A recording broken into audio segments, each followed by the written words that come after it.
Back to NFL week 4 with us. We've been hot for the first 3 weeks. Cooled off just a little bit this last week, but still had a good weekend. Made some money if you're tailing. Ready to dive into hopefully another good week in week 4. So, Jake, what's the slate starting off with Yeah, this time? NFL has been awesome so far this year. We've just been all over it so far. Kind of goes to show when you know the rosters, you definitely can make much better picks. We've just been having good feelings too. Last week, I think we were on the opposite side of a lot of stuff. I think you ended up going 10-5, and I went 10-6. So it's kind of funny how everything works out. End up splitting the ones that we were on opposite sides of. So go figure. But yeah, first game we got Seahawks and Cardinals on Thursday night.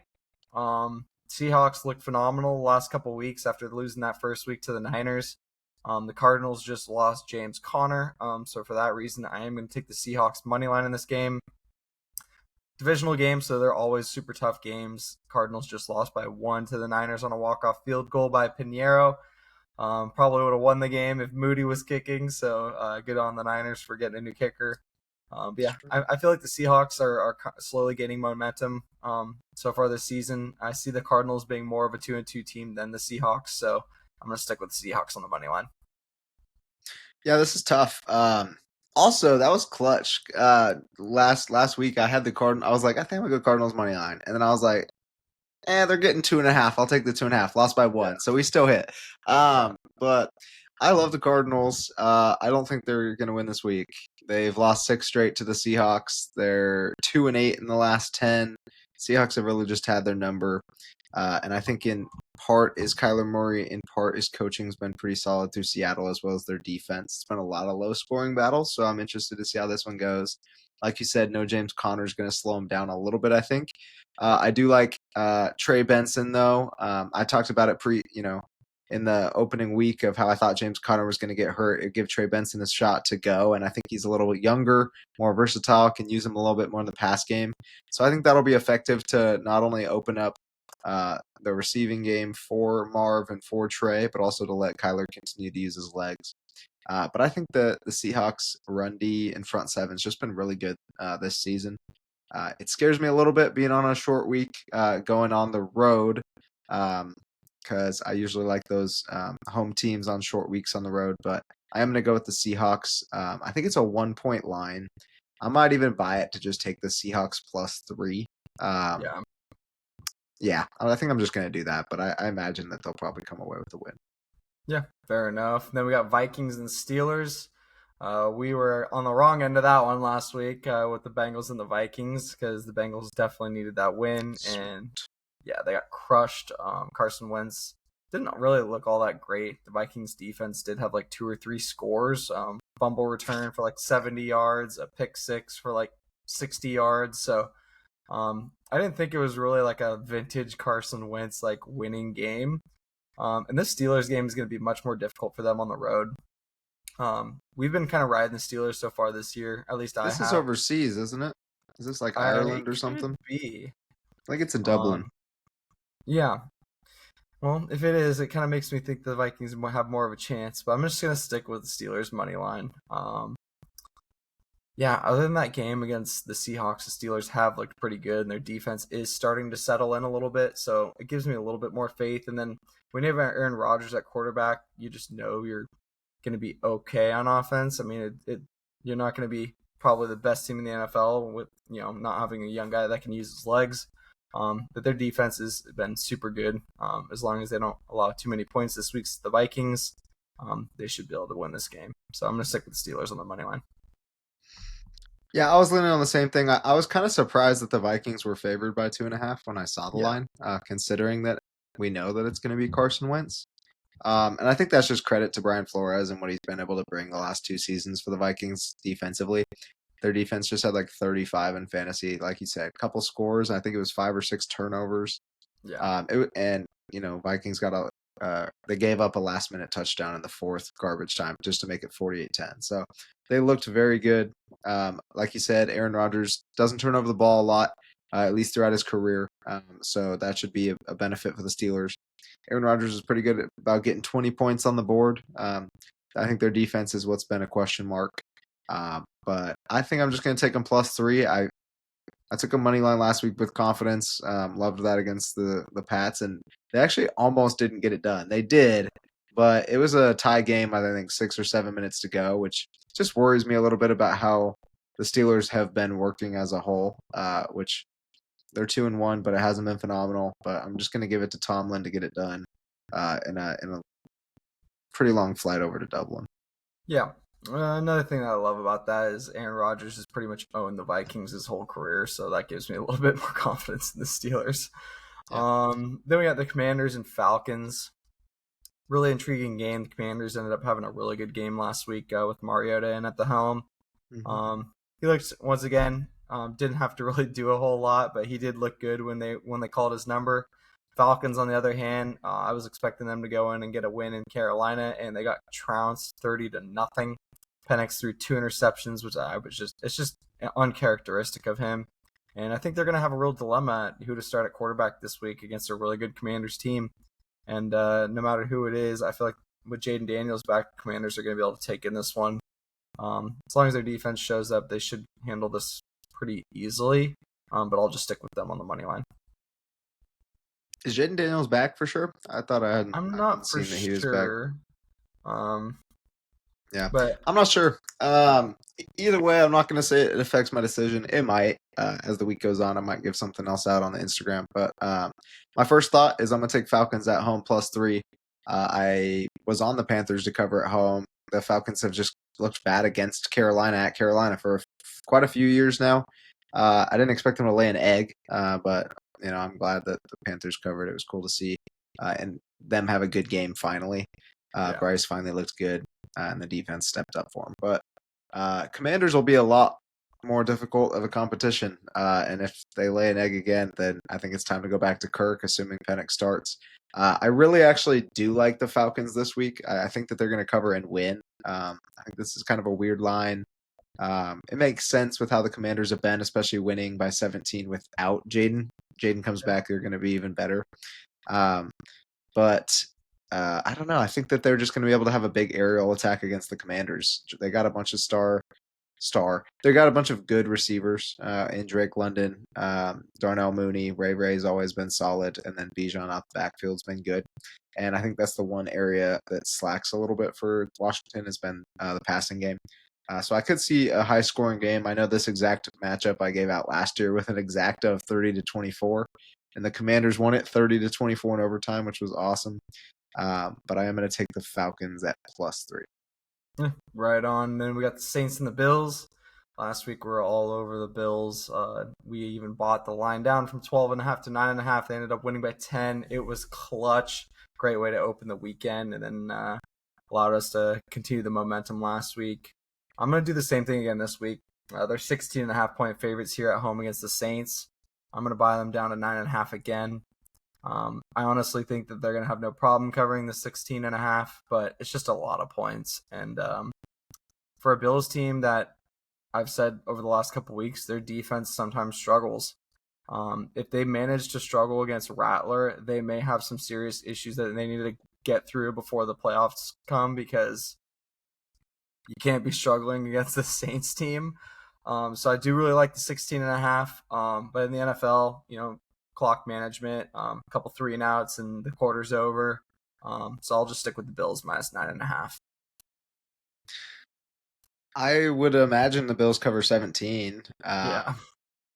I can't even imagine the Saints putting up 14, even on like a pretty rough Bills defense, from what we're used to. And so part of me is leaning on questioning the 16.5 and Saints not scoring much. So I think I'm going to take the under 48.5. Bills could score that by themselves, yeah, but it could be 48-0 and I win, or 41-3 and I win. So I'm going to go under 48.5. We'll play it by ear. I'll probably end up taking the Bills -16.5 also. Yeah, right on. Then we got the Browns and the Lions. Lions turned it around this week. Looked really good. The play calling was elite against the Ravens. Dan Campbell had the team playing really well. Aiden Hutchinson was a wrecker in the back for the defense. So I like the Lions -6.5 at home this week against the Browns. I think they're due to get some momentum and kind of catch back on that streak that they've been on the last couple of years. They've looked so much better, and after that tough loss against the Packers, they've also just been able to turn it around and look really good. So I see them winning this game easily by a touchdown. Could end up being more, but I'll just take it at the -6.5 right now. Um, yeah, I mean they ran it for I think 250 or more. Yeah. So you could tell that they were missing Matabuke, Kyle Van Noy, a couple other All-Pro guys from that Ravens defense last night. But Browns, I mean they showed up and covered. Like I said, I thought the Packers were going to struggle without being able to run the ball effectively, and that's exactly what happened. However, I think this is a little bit different team. They have a two-back punch with Montgomery, who just went for like 170 or something like that, and two scores. Gibbs had another two scores and 90 total. And they can throw it to Amon-Ra. They can beat you with Jamison. They can beat you with Laporta. So I think the wealth is going to be shared a lot more. I expect them to be able to cover. I'm going to buy it to 5.5, just on the off chance the Falcons can put up more than I would expect, or the Browns can put up more than Yeah. I can expect. So I'm going to buy it to 5.5 in case it ends up being a 6-point game. But I think Lions should be able to handle them easily. Yeah, I love that. Feels. I hope the Browns ran out of gas after that comeback last week, because then the Lions will probably stomp in this game. I'm still waiting for Um, Judy and Njoku to get going though. That's yeah, the thing that like bothers me is that neither of them have scored this year, and they're really not bad. And since Quinshon Judkins came in for the Browns, he's looked solid. So um, I'm hoping that it's a high scoring game and we can start to see everyone get the ball. yeah, for sure. Then we'll move on. We got the Panthers and the Patriots. Panthers with that big 30-0 win last week are going up to New England, playing the Pats. If they can replicate anything that they did last week, then I feel like 6.5 or 5.5 should be a pretty easy cover for that team. Even if they lose the game, I don't see them losing the game by a whole lot more than 6 points against this Drake May led offense, especially when their defense gave up 0 to Penix and the Falcons. So I'm gonna stick with the Panthers plus 6.5. This could be a game where they actually end up getting back to 2-2 and reinserting themselves in that division. I don't really see it happening. I do think this would be a solid win for the Pats. But yeah, that just gives me more confidence to take them plus 6.5. Yeah, it seems a little high for the line for what I was expecting it to be. I With the think Panthers five and a coming off a half, big but I'm win. gonna buy it to Yeah. 6.5. Yeah, it's gonna be an interesting game. I love it. It's young Drake May, young Bryce Young, young Chuba, young Dravion. So it'll be fun to see what happens. I think the Pats are gonna come away with a win. I don't see that necessarily being by a whole lot. So I'm gonna buy it down to 3, and just take it at that. I think that the Pats will probably cover that. But like you said, I could see Panthers keeping it close even within 10. So I like buying it down to 3 and just taking it safe there. Yeah, right on. Then we got the Chargers and the Giants. Chargers called it before the season started. They looked like probably the best team in the NFL so far. Between them and the Bills, it's pretty tough to tell, but those two teams could very well be playing in the AFC Championship game. We were at that game last week where Herbert willed them to a win in the last 5-10 minutes of the game. Um, yeah, I mean, I love the Chargers -6.5 in this game. They are missing some guys, and the Giants will probably do a win, but Jackson Dart's going to start, and this is going to be a really tough first game in the NFL because this Chargers defense is much improved, and honestly, really shocked me this last week against the Broncos. Just the amount of pressure that they were able to get on Bo. Forced him to get the ball out of his hands, especially in the first half. Bo just looked out of sorts. He had like 12 yards through the first 20 minutes of the game. Hmm. They couldn't run the ball either. So until they put JK in the game, they finally were able to get some rushing yards. And the only things he really had was like a big 50-yard run and then a pass behind the line of scrimmage that counted for a 30-yard touchdown. Other than that, they could not run the ball at all. I think they had like -2 rushing yards up until like 5 minutes left in the first or second quarter. So if the Chargers can replicate that at all and keep kind of Scatterboo in check, then I think they'll have no problem covering 6.5 on the road here in New York. Um, I was kind of leaning on the other side, but I'm gonna just take the Chargers -4. Um, I do feel like the Giants are due for a win, and it would make Yeah, sense to be like, some random game. Everyone's high on the Chargers after being 3-0 and getting a big win. Um, and going on the road again, New York's a long flight yet again. The Chargers have a brutal schedule with travel. They were just at home, but going to New York's a ways away. The Giants have a good run defense thus far. At least decent. Their front four is extremely solid. And Omar and Hampton's the only back now for the Chargers after we watched Najee tear his Achilles. Yeah. And so I can imagine them slowing him down, which thus makes it harder to throw it without a risk of turning it over. But I would imagine the Chargers should get it done and cover 3 to 4, probably 6. But it's a weird feeling. I'm going to just take the Chargers at screw it. I'll go -6. Why not? Yeah, right on. We'll stick with that. And then let's go Eagles Buccaneers. Buccaneers just lost Mike Evans for 3 to 4 weeks, and I do think that is really going to affect the way they play because Ibuka is not going to be one-on-one anymore. He's likely going to have a safety over the top now that they don't have to worry about guarding Mike Evans. Still is a super deep wide receiver room, but now they're down their best veteran, and I don't know if Godwin's back yet. I don't think so. Questionable. Yeah, so I mean, I doubt it. I feel like they're going to err on the side of caution because they're 3-0. No reason to rush him back. But yeah, I mean, Ibuka is not going to be able to do everything, especially if they have a safety over the top. Next man up is going to have to be the big thing for the Bucks this week.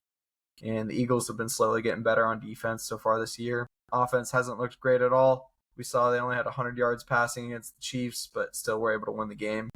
So yeah, I'm going to stick with the Eagles money line here on the road in Tampa Bay. Just think after that Super Bowl, they probably are one of the better teams in the NFC this year. I'm not going to go to the lengths of saying they're the best team just because they've been so shaky on the offensive side of the ball. But yeah, I think that they'll be able to take care of the Buccaneers in this game without Mike Evans.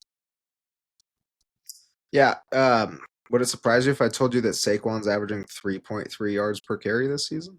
No, honestly, it wouldn't. It was just because I've gotten a chance to see some of those stat lines, and it's like, I don't know how they're winning, but they are. Yeah, that's what they do. They're a good team, well coached, great leadership. Everyone, is fine spreading the wealth. Maybe not AJ Brown, but enough to at least get the Super Bowl last year, and probably going to go run it back to try and make it a repeat. They can, win in so many ways. I think they showed that against the Rams, where they were down 26-7, I think, and came back to win that game. Rams had a chance to walk it off on a field goal. And Jordan Davis runs back a blocked field goal for touchdown. The big man was moving. But they found a way yet again, and that's just kind of what they do. And I expect them to win against the Bucks. I know it's a road game, but like you said, no Mike Evans. Godwin's questionable. I think he's going to end up playing, actually, because I know I saw his fantasy projections going up. Usually it says doubtful if he's not going to play, questionable if he's going to play. So I'm expecting him to play. Don't think he's going to just dive right back into it. And then Tez, I think, is going to be back next to Amika. So I actually feel like Kate Otton's going to get a bigger chance to do something this week. He's going to have to step up with no Mike. And a lot of what Amika does is what Godwin does. And so I don't think having two of them is going to really matter. And the Eagles are going to be good at stopping the run and Bucky. So unless Bucky can just have one big break, even that I still don't think is going to be enough to beat a solid Eagles team. That started to find their rhythm passing it last week. I think Jalen Hurts had 250 all when it mattered most. So I got the Eagles to win. I like that play against the Bucks. Right on. Yep, sticking with the Eagles. And then we got the Titans and the Texans. I was talking to you about this with you before the podcast. This is one of the games that intrigues me the most. You got two teams that are winless so far. And this is a home game for the Texans. I feel like they're likely going to get it done, but I don't think it's going to be pretty. I see Cam Ward actually having a good game this week and kind of finding his groove. As long as his receivers aren't dropping the ball, I feel like he's actually been pretty decent. But the stats kind of don't really reflect it with his completion percentage. But yeah, I feel like he's going to be able to keep them in this game this week at least, even if they don't win. Line right now, I think is 6.5 or 7.5. I'm going to take the 7.5 for the Titans. I feel like their defense has been improved this year. And Cam now with a few games of experience, hopefully we'll be able to kind of get something rolling and just get some type of momentum for that offense. They've been kicking a ton of field goals, so I feel like a good prop in this one would be for their kicker to get over 1.5 field goals in this game. But I'm also going to stick with the Titans plus 7.5. Yeah, this is one that we talked about the Texans going 0-3 and basically ruining the season like it's done, finito. So I could see them even losing this one and then going into the Ravens next week and losing that one. Being 0-5. I've also been completely off with every Titans take, I think, so far this year. I wanted them to cover last week, figured they'd get a pick, and Daniel Jones just keeps doing it. So Yeah, I would like the plus 7.5 cover as well. The over-under's at 37.5, which is insane for an NFL game. yeah, Um, so I feel like it's going to be a shootout. Like two deep. I mean, I think the Texans have gone under 39 in all three of their games. Like it's all been super low scoring. Two of them under 30, I believe. Um, but I imagine something's got to change. Maybe it clicks for both teams because both offenses have looked piss poor. yeah, Texans, we talked about no Mixon being a problem. All they have is Nico right now. Um, Titans don't have anything other than Pollard right now, so they got to get some sort of passing attack going. Not sure that's going to happen against the Texans defense that has looked stout, but on the off chance that this is the week it clicks for either team or both teams, I'm going to take over 36.5. I'm going to buy at 1 point just in case it ends in a 20-17 battle. But I do also think that the Titans are going to cover the 7.5. yeah. No, yeah, I love the Titans 7.5 this week. Hopefully, that'll come true. Then we got the Colts and the Rams, two teams that are undefeated. I think. Did the Rams Rams are lose two and one? one. They, Just they, lost they to the lost to the Eagles. Eagles. Yeah. But Colts have looked phenomenal. They're 3.5 point dogs, maybe 4 point dogs here against the Rams at home. The Rams are at home in this game. They're probably due to lose one, but they have been a super one-off this season for sure. They've been a team that's really the one team really that's really surprised me this season. And being 3.5 point dogs against this Rams team kind of surprises me. So I'm going to take them +4. Now, granted, Matthew Stafford has been phenomenal. They haven't scored a lot of points, but I got a chance to watch some of his highlights so far from this season, and I don't think he's missed a single good throw. He's just fitting in the ball in really tight windows. I thought he's just been looking incredible, even coming off that injury. So that was kind of surprising to me as well, considering they've been in some lower scoring games. But yeah, I'm going to stick with the Colts +4. I feel like they kind of got everything working this season. And if their defense and front four can give Matt Stafford fits, then I feel like they'll have a decent shot to cover the 4. I'm gonna no play this game because I think this is my favorite game that I'd like to just sit back and watch and enjoy. I think that this could be a great game that the Colts win. I really think that the Rams are going to win in cover three, and Daniel Jones will finally have a mistake because he hasn't had one all year. Yeah. But I don't want to bet on that, and if I bet on that, it would be the Rams winning the game. So I'm just going to watch it, enjoy the game. If I had a lean, it would be going Rams. Yeah, right on. Then we got the Jags and the Niners. Niners just lost Bosa for the season, and the injury bug just continues to haunt them. Mac Jones obviously has been good enough to get them a couple wins the last couple weeks, but it has not been pretty whatsoever. And then on the flip side, the Jags have looked pretty good so far this season. Offense definitely is better than I thought they would be. Defense is usually pretty decent for them, but with Travis Hunter playing on both sides of the ball, they've definitely looked improved, which kind of shocks me. I didn't expect him to have an incredible rookie season, but he has played a lot of snaps on both sides of the ball, which is pretty fun to watch. They're 3.5 point dogs here against the Niners. I feel like with Trevor Lawrence going against a Bosa-less Niners defense, it's really going to depend on the Niners secondary and linebackers to step up in this game because I don't think they're going to be able to rush the quarterback all that well. But I'm going to take the Jags +3.5 in this game. Niners are undefeated, so there is a chance they end up dropping one here without having Bosa. Torn ACL, he's out for the season, so that is going to really affect that team. They're going to have to find a way to fill that hole. Obviously, Brock Purdy's still out, and Mac Jones has looked good as he stepped in, but like I said, has not been pretty for whatever reason, and this could be the week that they end up losing the game. But I will stick with Jags +3.5. This is another interesting game. Yeah, I feel like there's just a lot of good games this week. I would take the Jags +3.5. The Niners are 3-0. They're finding a way to get it done, like you mentioned. No Jake Moody helped them win this one yeah, on a last second field goal that would have been missed, as we all know. I really don't know what to expect for this game. yeah, Mac Jones, Trevor Lawrence, like the Jags haven't looked phenomenal. ETN's been running the ball effectively. Brian Thomas Jr.'s been MIA. yeah, And Travis Hunter's been solid, but not like a super threat offensively. yeah, And on the other side, Ricky Pearsall's a dog. Jawan's been decent, but kind of banged up. No Kittle. You never know what to expect with McCaffrey. You'd expect a lot, but he could get injured or have minute restrictions. And their defense, like you said, no Bosa now. So I'm just going to take the Jags plus 3.5. Interested to see what plays out.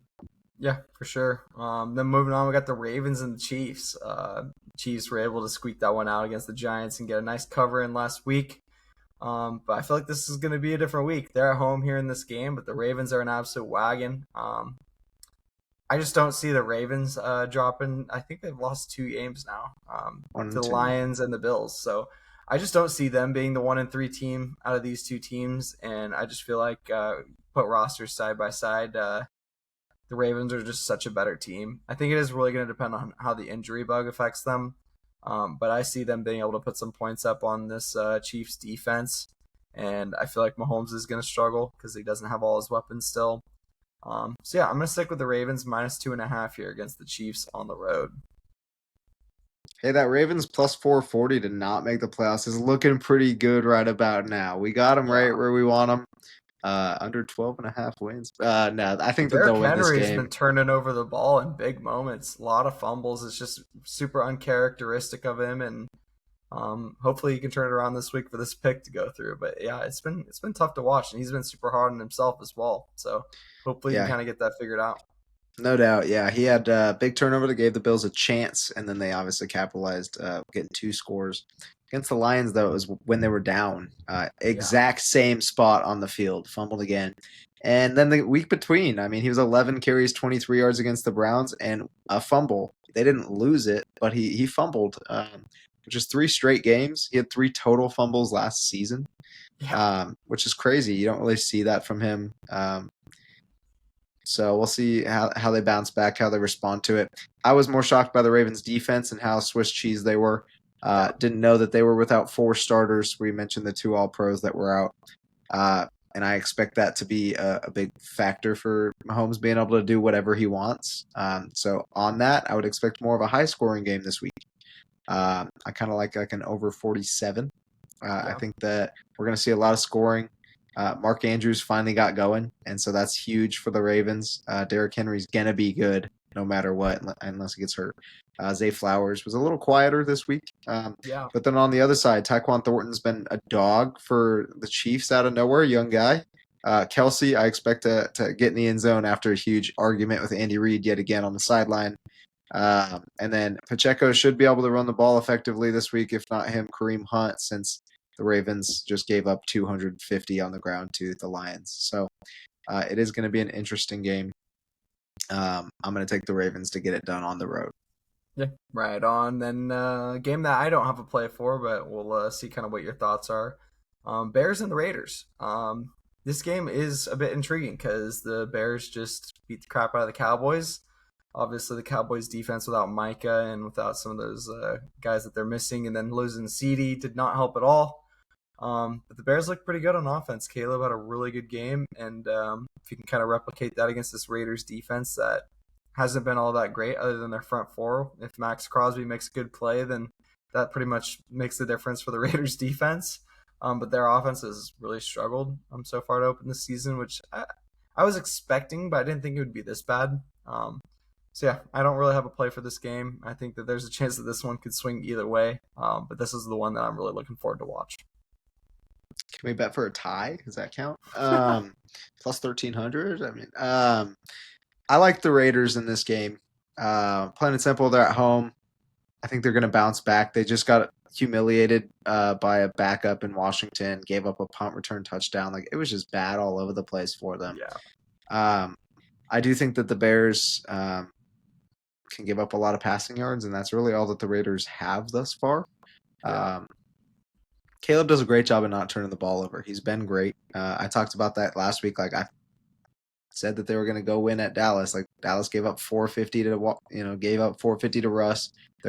Ben Johnson always cooks the Cowboys, and did it yet again. Especially no Deron Bland is still evident without the pass game, and then CD going down in the first 5 minutes kills him. I think the Bears are good. I think they're still figuring some things out. I also said that Luther Burden's a huge deep ball threat, and they did a flea flicker 65-yarder to him. If you missed it, go watch it. That play was sick, despite DeAndre Swift having a horrible pass back. It almost ruined the play. But 65-yarder wide open. DJ Moore got in on the action. Rome Odunze got in on the action. Like, everyone was feasting.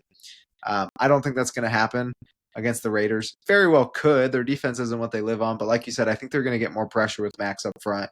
And then one of the other guys had 2 sacks, I think, again last week with Max getting double teamed so much. So a little bit more pressure. I don't think they'll be able to go for 300 passing. I could definitely see 225 plus. But I don't know how they're going to be able to run the ball. And I do think that Gino's going to be able to keep it interesting, at least being able to pass the ball. Brock Bowers is due for a big game. He's been kind of quiet to start the year. Hasn't gotten in the end zone yet. And Jainty's been slowly getting better, but that O-line's just been kind of terrible. So the line is garbage. I can't say. Like, he's usually a 70% completion percentage guy, and he has no time to throw the ball. Genty has no holes to run through. Like, you can't blame Genty for having the slow start this season, I don't think, because this O-line has been garbage. They had to move Jackson Powers Johnson, who's a true center, over to right tackle, which is outrageous. Get the dude back under center or onto center and find a new right tackle, because that offensive line looks terrible right now. Yeah, they need to trade the Cowboys for Cooper Beebe and Terrence Steele, because Cooper's recovering from an injury. Cowboys need a new center, clearly. Yeah, we'll take him. We would take Jackson. Yeah, for and sure. Jackson's a stud center, but right tackle question mark. Yeah, I think this is going to end up coming down to coaching, and just I'm going to trust Pete Carroll to get it done at home after a big loss. Not sure if it's going to be pretty or close, but I'll take the Raiders to find a way to get it done.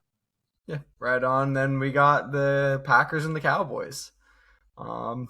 Not too much to say other than I just see Micah going in and causing a shitstorm in this game. And I think he's going to probably end up getting 2.5 sacks in this game. Packers defense is likely going to be flying all over the place, and it's just going to be kind of a replication of what happened in the playoffs. I don't know if that was last year, 2 years ago. I think it was 2 years ago. But yeah, I just see the Packers handily winning this game, so I'm taking them -6.5. I might even buy it up to -9.5, because if the Bears can win by 17, the Packers are probably going to win by more than 20. But yeah, I'll stick with -6.5 for now and think about it pregame, possibly buying up a little bit as well. Taking the Packers -6.5. Aerial attack all day for Jordan Love. Trying to pick him up in fantasy. Don't steal him from me if you're in my league. Yeah, I mean, they should have whatever they want. When we played against them before, Wicks had a touchdown, Dobbs had a touchdown, Tucker Kraft's been balling this year. We all know Josh Jacobs gets in the end zone every single week. They'll be able to score the ball like nobody's business, at least 28. I don't see the Cowboys moving the ball effectively without CeeDee.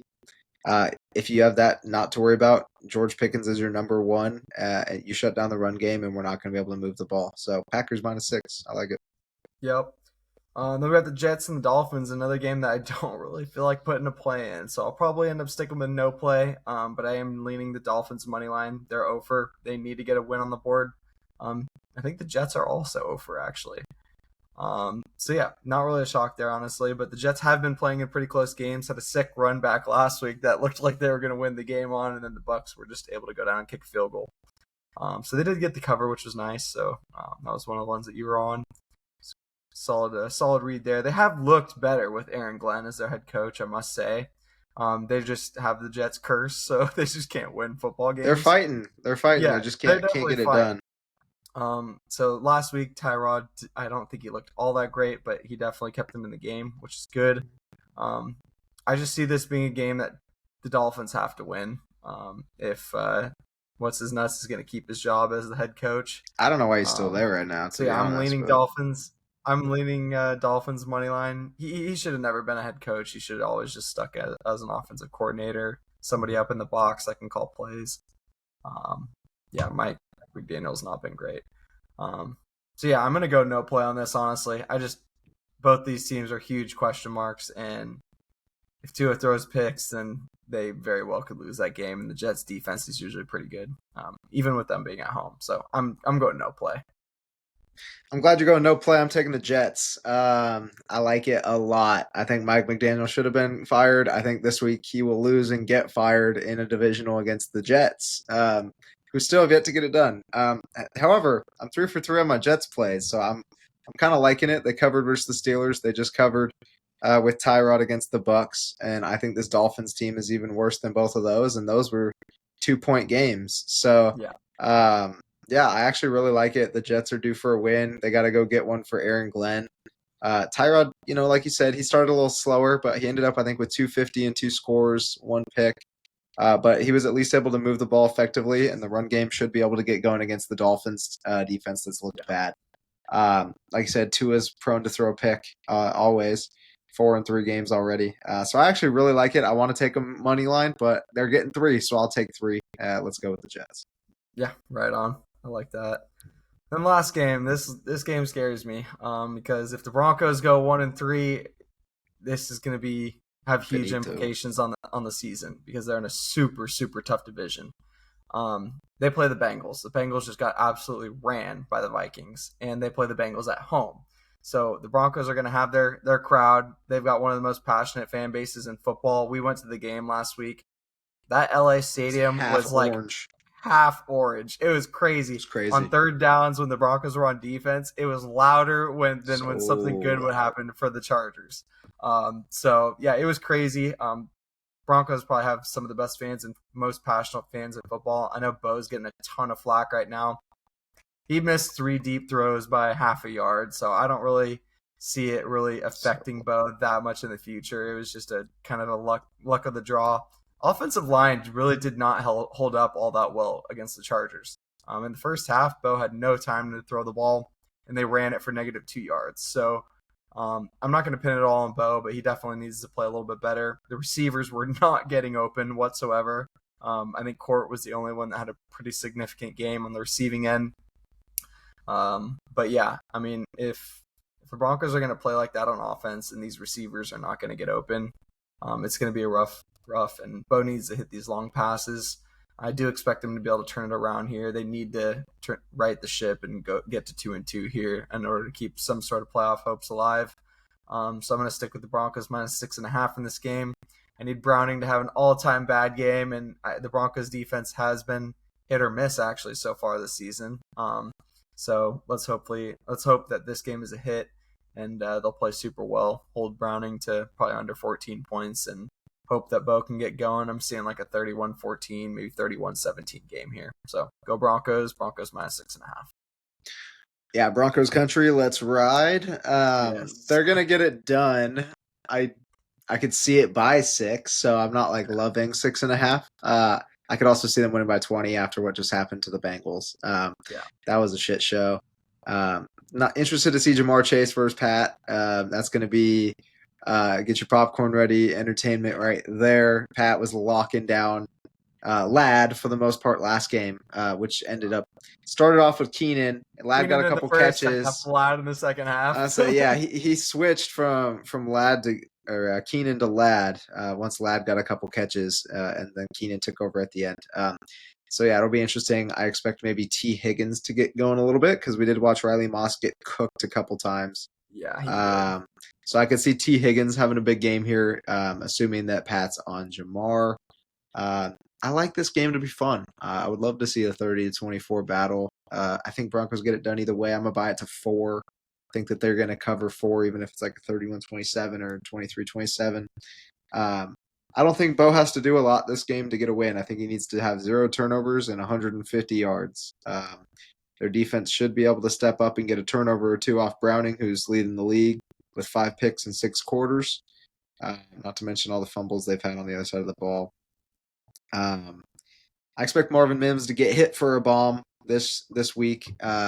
Like you mentioned, Bo had missed him by about a half yard once, and the other one, it's hard to tell because he didn't lay out for it completely, but Marvin could have laid out. It would have been a phenomenal play, but still missed him, I think, a second time, and then missed Cord at the end of the game. They're due to hit one, and Marvin is the speedster on the team that's going to burn somebody while all the attention's on Court. So I do like Marv to get in the end zone. I think Broncos win. I'm going to buy it down to 4. And interested to see how that game goes. Broncos need it. Yeah, I actually think that I'm with you there. I'll buy it down to 3.5, 4, maybe 4.5, and go with it there. 6.5 does just feel like a little bit too much, but then again, if I was going to get going, this needs to be the game that he's going to get it going. So hopefully they'll win by, a couple touchdowns. 31-14, 31-17 would be a pretty solid game for them. We just need to see Bo be a little bit more accurate with his throws. And as long as he's not turning the ball over, I feel like that defense will come up for him in this game. They need to get back to 2-2. So Yeah, that'll gotcha. round it out for the NFL. Thank you guys so much for listening. We look forward to the games this weekend. A lot more intriguing games in the NFL this weekend again, which is super fun. So looking forward to kind of seeing how all these plays turn out. We've been pretty hot so far in the NFL this season, so just look to keep that momentum rolling. I think we're hitting right around 65-70% hit rate, which is super good. Pretty on par with the way we've been doing the last few seasons. I think we've been around that 63-64% hit range. College football obviously started slow, but we really picked it up last week with a big 13-3 week. So kind of getting back to our normality, and hopefully we'll have another big one this week. If you don't get a chance, make sure to watch our other video that we'll have out as well for college football.